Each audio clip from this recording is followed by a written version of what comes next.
খামেনির বাসভবনের কাছে মুহুর্মুহু ক্ষেপণাস্ত্র হামলা। ইরানের সর্বোচ্চ নেতা আয়াতুল্লাহ আলী খামেনির বাসভবন ও তার কার্যালয়ের কাছে একাধিক বিস্ফোরণ হয়েছে। শনিবার ২৮ ফেব্রুয়ারি সিএনএনের লাইভ প্রতিবেদনে এই তথ্য জানানো হয়েছে। ইরানি গণমাধ্যমে বলা হয়েছে, তেহরানের পাস্তুর জেলায় একাধিক বিস্ফোরণ হয়েছে।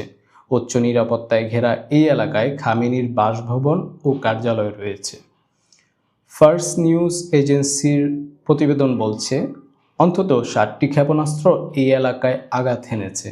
তবে এসব হামলায় খামেনির কিছু হয়েছে কিনা সেই সম্পর্কে এখন পর্যন্ত কিছু জানা যায়নি। এর আগে ইরানের একজন কর্মকর্তা বার্তা সংস্থা রয়টার্সকে নিশ্চিত করেছেন যে আয়াতুল্লাহ আলী খামেনি দেশটির রাজধানীতে নেই, তাকে নিরাপদ স্থানে সরিয়ে নেওয়া হয়েছে।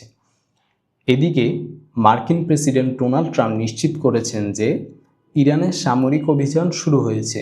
ভিডিও বার্তায় তিনি বলেছেন, আমাদের লক্ষ্য হলো ইরানি শাসন ব্যবস্থার আসন্ন হুমকি দূর করে মার্কিন জনগণকে রক্ষা করা। তিনি ইরানি শাসনকে অত্যন্ত কঠোর, ভয়ঙ্কর মানুষের একটি দুষ্ট দল হিসেবে উল্লেখ করেছেন। Sabbir Hossain, B24 news.